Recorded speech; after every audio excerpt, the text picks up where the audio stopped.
Muitas figuras lendárias emergem do oeste selvagem de Wall Street.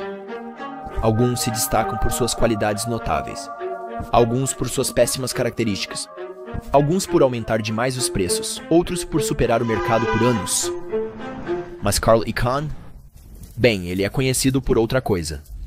Você não tem coragem para fazer o que eu vou te dizer para fazer. Livre-se de todos eles amanhã. Recebi uma ligação desse cara Ackman. Ele é como o chorão do pátio da escola. Fui para uma escola difícil em Queens. Eles costumavam bater nos pequenos garotos judeus. E ele era como um desses garotinhos judeus chorando, sentindo que o mundo se aproveitava dele. Garoto esperto das ruas de Brooklyn, Carl Icahn cresceu com um objetivo: ganhar o máximo de dinheiro possível, não importa o que aconteça. Parte dos meus valores é ganhar dinheiro e não posso mudá-los. Algumas pessoas amam arte, como grandes pintores que adoram pintar. Você os critica por gostarem de pintar? Ele se esforça ocasionalmente, mas em 1978 encontra sua vocação: aquisições hostis de empresas, ou em outras palavras, tomando empresas à força.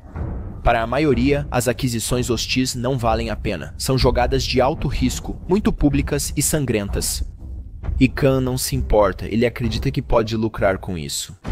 No início, ele não se importa em sujar as mãos, e não demora muito para ele desenvolver um gosto por isso. Eu gosto de ver a luz se apagar.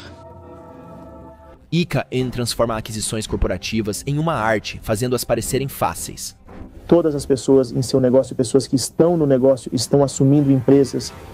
Não há ninguém mais persistente e mais determinado no que faz do que ele. E Icahn assumiu empresa após empresa com uma eficiência impiedosa. Como encontrar um amigo em Wall Street, Icahn sugeriu que seria melhor comprar um cachorro. Conforme acumula fortunas, a mídia o chama de invasor corporativo, perplexa com sua conquista sistemática de várias empresas. A revista interna da Trans World Airlines publicou uma história chamada Quem tem medo de Carl Icahn. Atrás de portas fechadas, as empresas sussurram sobre Carl. Toda divisão de gestão já ouviu falar de sua sede de sangue, e eles tremem com a ideia de serem adquiridos por Icahn. Eles esperam e observam, mas assim como um tubarão, quando você percebe, já é tarde demais. Carl Icahn nasceu em um bairro pobre em Queens, Nova York, filho único de 2 professores. Sua criação só pode ser descrita como dura. Ele cresce duro como pregos nas ruas brutais de Nova York. Como jovem judeu, ele é provocado e briga com frequência. Carl aprende rapidamente a socar, mergulhar e o necessário para sobreviver. Seu pai é distante e desapegado, um cantor por profissão. Sua incapacidade de realizar seu sonho de ser um cantor profissional o deixou um homem amargo. Meu pai nunca conseguiu realizar nada. Ele era um cara estranho. Eu nunca o respeitei. A mãe de Icahn, Bella, é 2 lados de uma moeda. Ela ama seu filho e cuida dele, mas também pode ser exigente e dominadora. De certa forma, ela queria que ele fosse para a escola de medicina, mas ambos eram pessoas muito intensas. Ele teve uma infância difícil. O único membro da família que Carl admira é seu tio Elliot, um empreendedor. Veja, Elliot mora em Scarsdale, outra cidade em Nova York. Mas, quando Icahn visita, é como se entrasse em um mundo totalmente novo. Seus olhos brilham ao entrar. Mansões, carros velozes e empregadas que servem com devoção. Enquanto a vida opulenta é algo que o pai de Carl odeia com paixão, Carl reconhece instantaneamente que esta é a maneira de viver. Desde o início, Elliot é como um irmão mais velho para Carl e alimenta seu sonho selvagem de se tornar rico. Mas como realmente alcançá-lo? Como pode um menino que não tem nada se tornar um dos homens mais ricos vivos?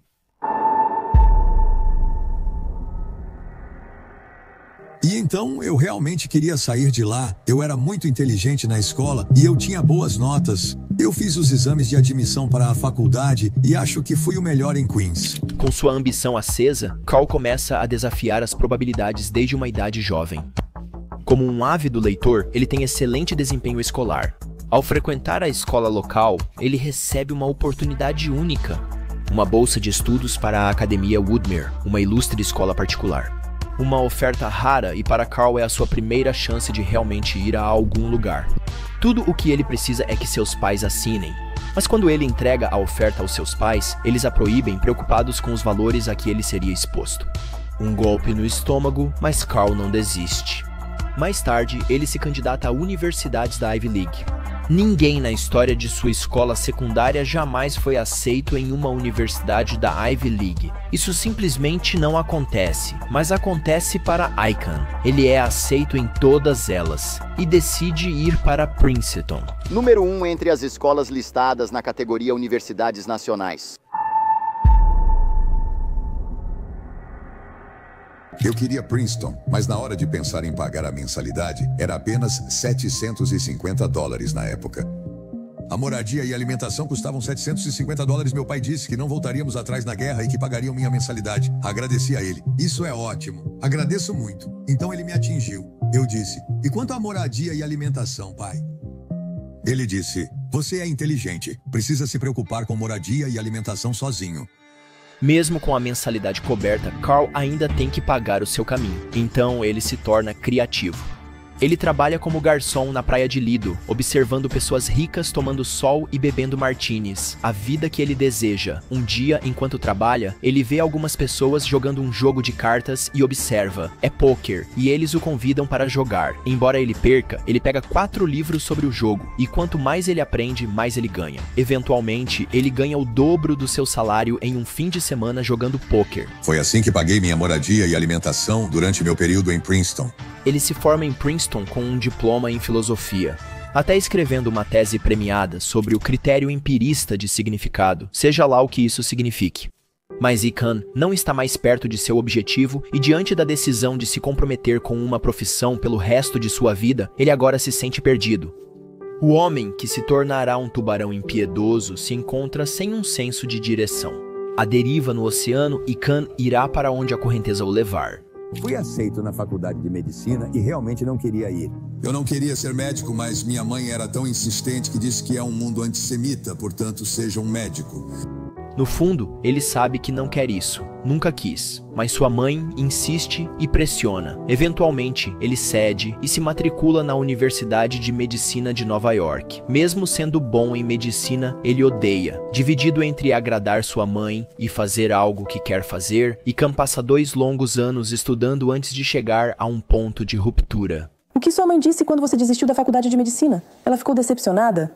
Isso é um eufemismo. Você não precisa mais voltar para casa. Cometeu o maior erro da sua vida.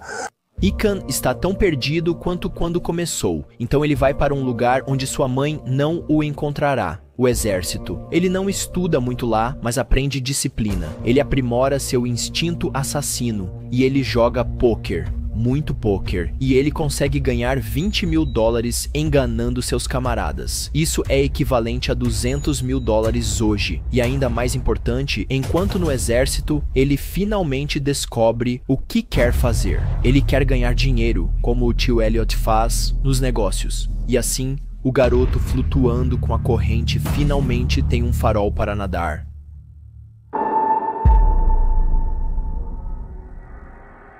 A missão é clara, ganhar muito dinheiro. Com o cabelo penteado e o terno passado, Icahn faz negócios na Wall Street. Seu tio Elliot o ajuda a conseguir seu primeiro emprego como corretor na Dry Foods Corporation, uma empresa de investimentos. No início, ele arrasa. A vida era boa e eu pensei que isso era a coisa mais fácil que eu já fiz. Mas, como diz o ditado, as coisas boas não duram para sempre.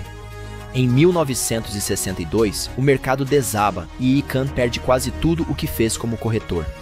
Aprendi uma grande lição. Você sempre paga pela arrogância. Ele opta por se envolver com opções.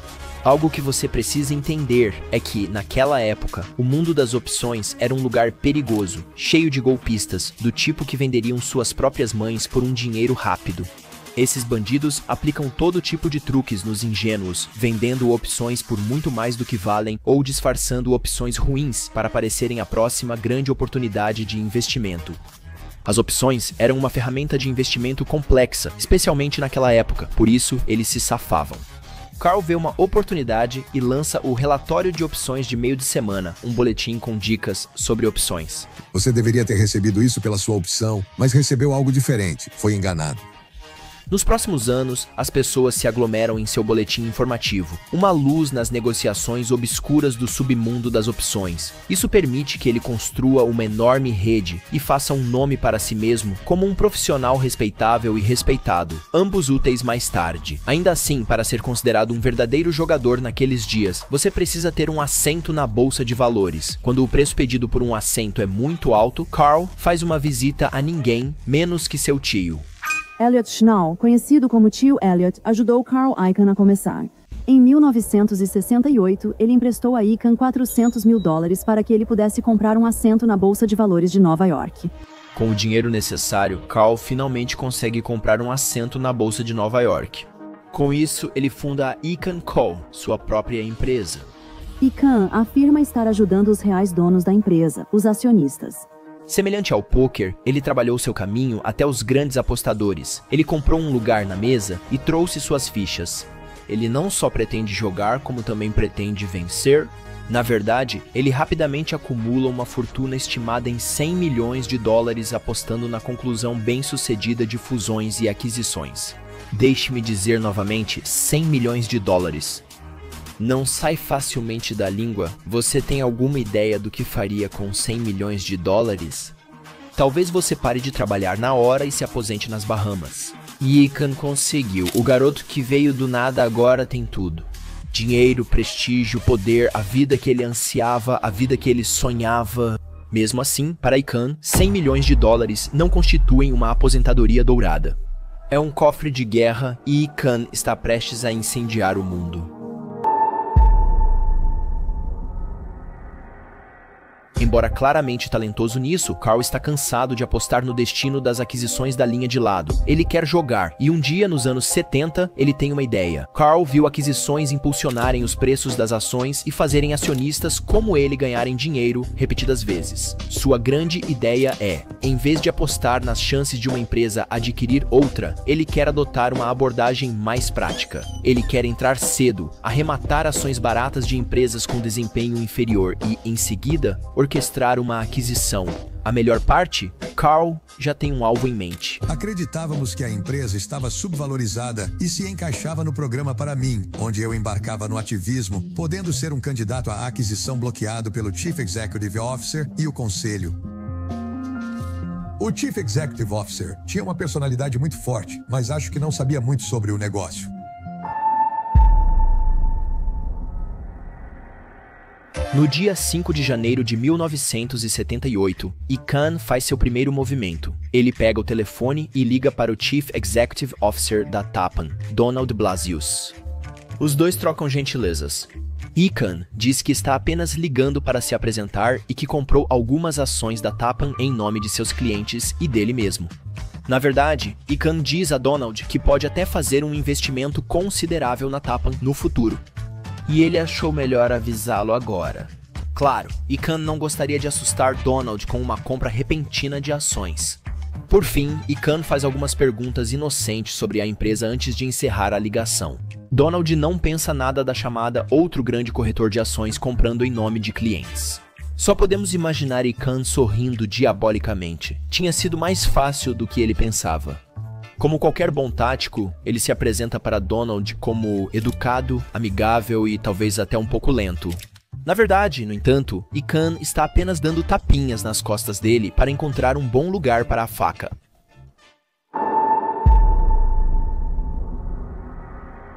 Quase 2 meses se passam antes de Carl ligar para Donald pela segunda vez.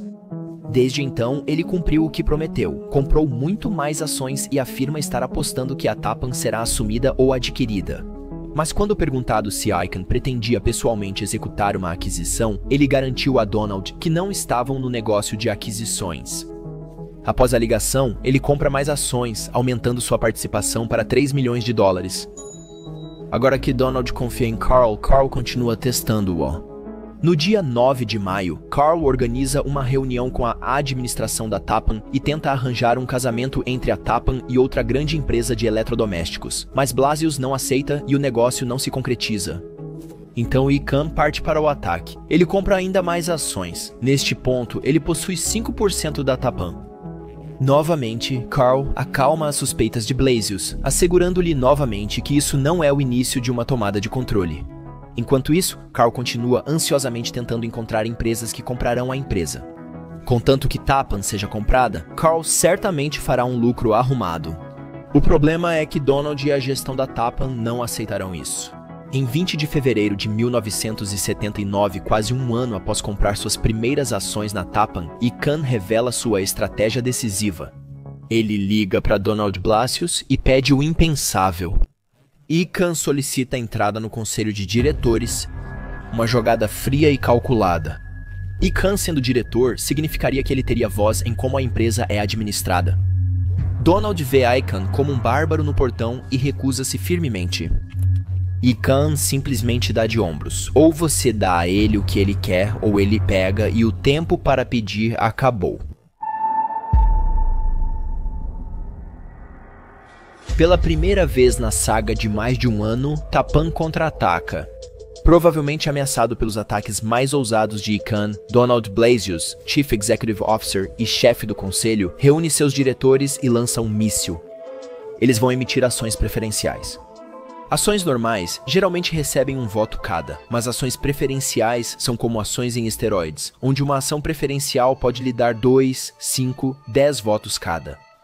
Se Tappan conseguir criar essas ações, então eles terão mais controle sobre a votação e é o fim do jogo para Icahn.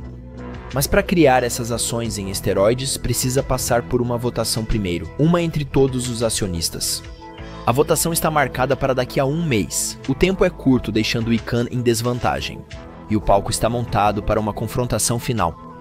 A pressão está alta com milhões de dólares em jogo, mas vai além disso. Tudo está em jogo para Icahn, sua reputação, seus clientes e, acima de tudo, a satisfação inestimável de vencer. E assim, com tudo em jogo, Icahn deixa cair a fachada de uma vez por todas. Ele usa o Wise escondido na manga, ele declara guerra, guerra por procuração. Em um movimento que se tornaria sua marca registrada, Icahn escreve uma carta aberta aos acionistas da Tappan, pedindo votos para ser eleito diretor. E ele faz isso passando a gestão da Tappan por brasas quentes. Ele também acena com os lucros tentadores que os acionistas receberiam se a Tappan fosse adquirida. Segundo Icahn, se a Tappan for adquirida, os acionistas mais do que dobrariam seu investimento. Como eles podem dizer não? E quando chega o dia da votação, Icahn tem sucesso em agitar os acionistas e virá-los contra a administração. A ideia da ação esteroide nunca vê a luz do dia, e sentindo a pressão, a administração cede e relutantemente torna Icahn um diretor. Ainda há escaramuças agora que Icahn está esfregando ombros com seus rivais, mas o destino de Tappan foi selado no momento em que eles deixaram a raposa no galinheiro. Icahn se torna imparável e logo vende a Tappan para a Electrolux, uma multinacional sueca. Icahn sai como um bandido, arrecadando um lucro de 2,7 milhões, dobrando seu investimento inicial em 2 anos. Melhor ainda, ele cumpriu exatamente o que prometeu, e seus clientes e os acionistas da Tappan, agora subitamente mais ricos, o idolatram como um deus. E se tudo isso não fosse o suficiente, no mesmo ano ele se casa com Liba Trebal, uma bailarina de 20 anos que fica grávida 8 meses depois. Em meio a toda a celebração, apertos de mão e brindes, Icahn se afasta para algum lugar tranquilo. Sua confiança na ideia de aquisição foi reforçada pelo seu recente sucesso e ele já tem a próxima vítima em vista. O que aconteceu com Donald, você pergunta? Bem, ele não dura muito no novo Tappan. Por fim, como diz o ditado, se não pode vencê-lo, junte-se a ele. Um bom esportista, o presidente da Tappan, Dick Tappan, agradece a Icahn. Ele também foi enriquecido pela aquisição e viu como, se feito corretamente, poderia colher grandes recompensas. Ele investe nas futuras conquistas de Icahn, mas sabe qual é seu único arrependimento? Que ele não investiu mais.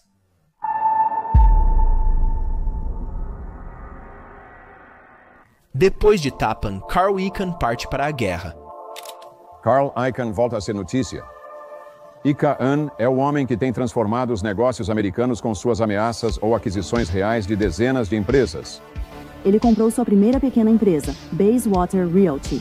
Em seguida, vieram uma série de processos e invasões em alguns grandes nomes como Marshall Field, Hammer Mill Paper, Dan River, American Can, Phillips Petroleum, Uniroyal e Trans World Airlines. Trans World Airlines.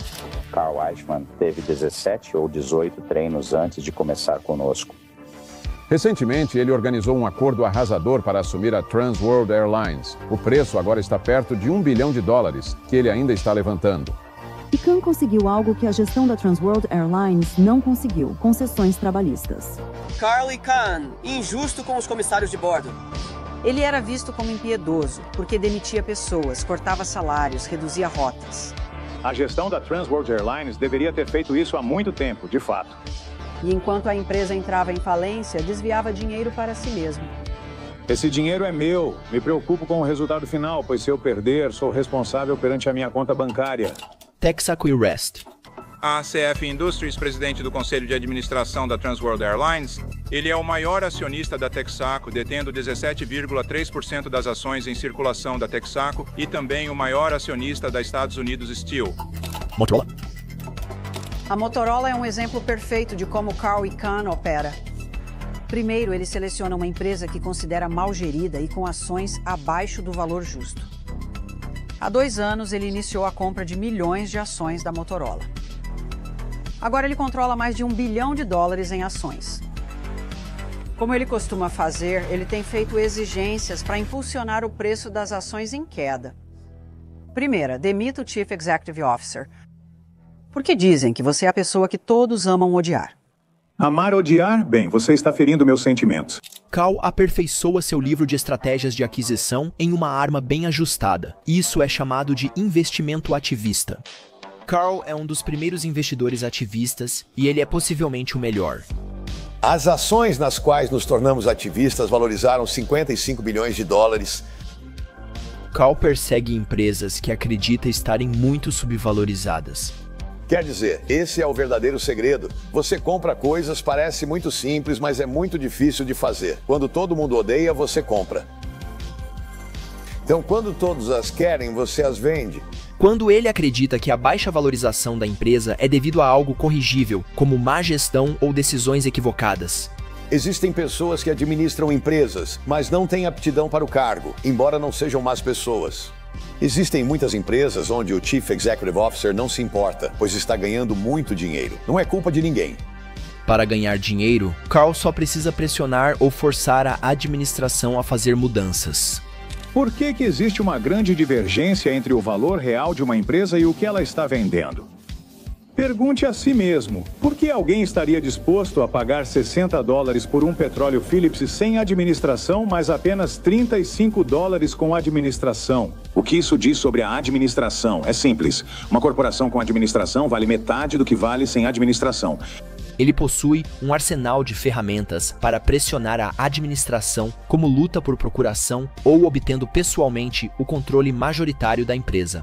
Carl ganha fama como invasor corporativo e as empresas passam a pagá-lo como a um chefe da máfia para se protegerem. Pagando a Icahn para ir embora, comprando suas ações a um preço premium. Eu saio com eles e digo que ele mencionou que eles não gostam de você. Se você comprar mais ações, vamos diluir você ao máximo. Por outro lado, se não mantiver as ações por muito tempo, ofereceremos um lucro de $10 milhões para sair. Ele me pergunta se quer um tempo para pensar. Respondo que não, aceito os 10 milhões. Com o tempo, Carl enfrenta adversários cada vez maiores facilmente. Mas ele está prestes a enfrentar outro gigante notório dos negócios, Bill Ackman.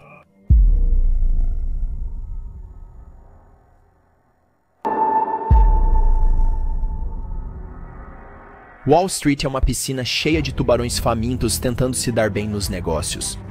Entre os aspirantes a macacos do Excel em bancos de investimento, existem alguns que realmente conseguiram. Um deles é Bill Ackman. O que acontece quando 2 titãs colidem? O mundo começa a tremer.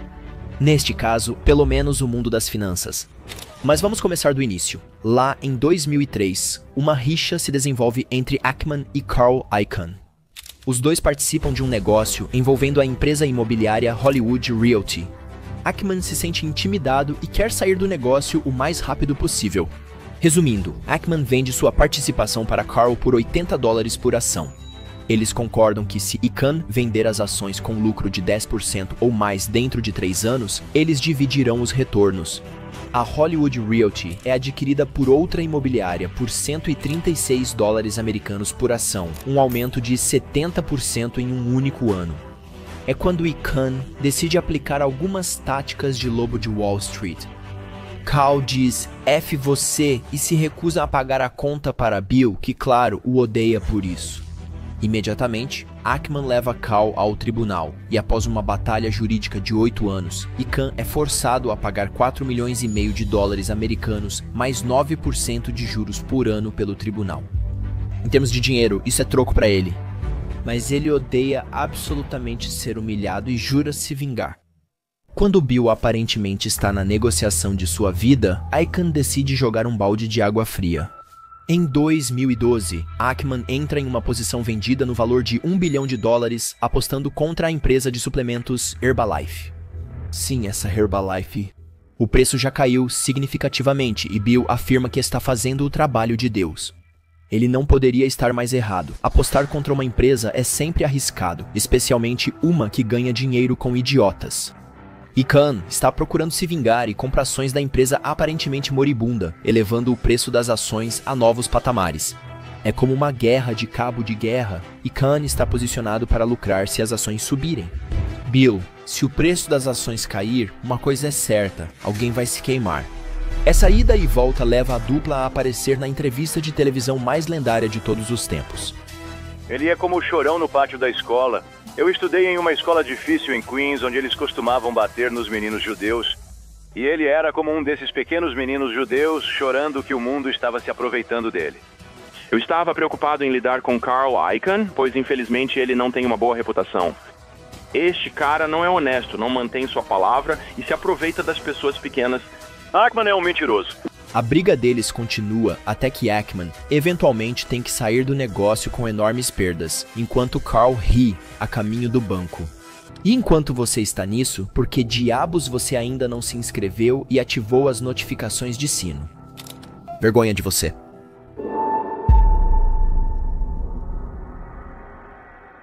Carl Icahn é um dos investidores mais temidos em Wall Street. Ele trouxe o investimento ativista para o mainstream. Ele também tem um dos históricos de aquisições mais impressionantes da história. E enquanto as pessoas o rotulam como um invasor corporativo ou um Robin Hood por si só, Carl dirá que mais pessoas deveriam fazer o que ele faz, desafiar a liderança, expressar suas reclamações, porque é assim que as coisas melhoram. Não importa de que lado você esteja, uma coisa é certa, os acionistas o adoram.